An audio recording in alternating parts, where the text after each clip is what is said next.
Hi friends, నేను మీ Sujatha. Welcome to Suji ఇంటి రుచులు. ఈరోజు నేను చేయబోతున్న వెరీ స్పెషల్ రెసిపీ ఆలు బోండా. చాలా టేస్టీగా, ఈజీగా, సింపుల్గా మీకు చూపించబోతున్నాను. మీరు కూడా వీడియోని స్కిప్ చేయకుండా లాస్ట్ వరకు చూసేసి ట్రై చేసేయండి. ఇంకా ముందుగా వచ్చేసి 1 కప్పు శనగపిండి తీసేసుకుందాము. అలాగే 1 కప్పు బియ్యం పిండి యాడ్ చేసుకుని కొద్దిగా సాల్ట్ వేసుకుందాము. కొద్దిగా వాము వేసుకుని అలాగే కొద్దిగా వాటర్ వేసేసుకుని కలుపుకుందాము. పిండి అనేది మరీ లూజ్గా ఉండకూడదు, అలాగని థిక్గా కూడా ఉండకూడదు. ఇలా ఉంటే పర్ఫెక్ట్గా ఉంటుంది. ఇది ఉడికించిన బంగాళదుంపలను తీసేసుకుని మొత్తం క్రష్ చేసేసుకుందాం ఈ విధంగా. ఇప్పుడు మళ్ళీ పిండిని తీసేసుకుని దానిలో వంట సోడా వేసేసుకుని కలిపేసుకుందాము. ఒక బాండీలో ఆయిల్ వేసేసుకుని కొద్దిగా జీలకర్ర అలాగే ఆనియన్స్ వేసుకుందాము. కొంచెం ఫ్రై చేసిన తర్వాత ఇప్పుడు మనం కట్ చేసిన కరివేపాకు వేసుకుందాము. పచ్చిమిర్చి, అల్లం వెల్లుల్లి దంచిన పేస్ట్ని ఇప్పుడు మనం యాడ్ చేసుకుందాము. యాడ్ చేసుకుని కలుపుకున్న తర్వాత పుదీనా యాడ్ చేసుకుందాము. పుదీనా యాడ్ చేసుకున్న తర్వాత మనం క్రష్ చేసి పెట్టుకున్న బంగాళదుంపల్ని యాడ్ చేసుకుని కలుపుకుందాము.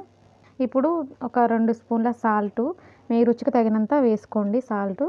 అలాగే కొద్దిగా పసుపు, అలాగే ఒక 2 స్పూన్ల కారం యాడ్ చేసుకుని జీలకర్ర ధనియాల పౌడర్ని యాడ్ చేసుకుని కొత్తిమీర కూడా యాడ్ చేసుకుని లాస్ట్ అండ్ ఫైనల్గా ఎక్స్ట్రా టేస్ట్ కోసం లెమన్ వాటర్ యాడ్ చేసుకుని మనం దించేసి ఆరబెట్టేసుకుని ఇలా రౌండ్ బాల్స్ లాగా చేసేసుకున్నాము. మొత్తం అన్నిటిని బాండీలో ఆయిల్ వేసుకుని ఆయిల్ హీట్ అయిన తర్వాత మనం పిండిలో బాల్స్ని డిప్ చేసుకుని ఇలా వేసుకుందాం. హ్యాండ్తో వేసుకుంటే ఈకలు తోకలు వస్తాయి, పర్ఫెక్ట్గా రాదు కదా. ఇలా స్పూన్తో వేసేసుకుంటే పర్ఫెక్ట్గా వచ్చేస్తుంది. ఒకసారి మీరు కూడా ట్రై చేయండి. ఇలా స్పూన్తో చాలా నీట్గా వస్తాయి అన్నీ బోండాలు.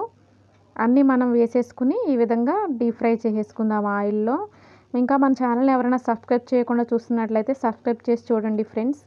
మీ సపోర్ట్ నాకు ఇవ్వండి. ఇలా మొత్తం ఫ్రై చేసుకున్న తర్వాత మనం బోండాల్ని ప్లేట్లోకి తీసేసుకుందాము. చూడండి ఎంత నీట్గా వచ్చేసినాయో. అలాగే 4 పచ్చిమిర్చిని కూడా ఫ్రై చేసి పెట్టేసుకుంటే తినడానికి సూపర్గా ఉంటుందండి. చాలా బాగుంటుంది ఈ రెసిపీ అయితే. వర్షంలో అలా వేడివేడిగా తింటుంటే ఇంక ఏ చట్నీ కూడా అవసరం లేదు, సూపర్గా ఉంటుంది. అలాగే నా వీడియో కనుక నచ్చినట్లయితే లైక్ చేయండి, షేర్ చేయండి, ఛానల్ని సబ్స్క్రైబ్ చేసి సపోర్ట్ చేయండి. మరి ఇంట్రెస్టింగ్ వీడియోల కోసం నోటిఫికేషన్ ఆన్లో ఉంచుకోండి. బాయ్.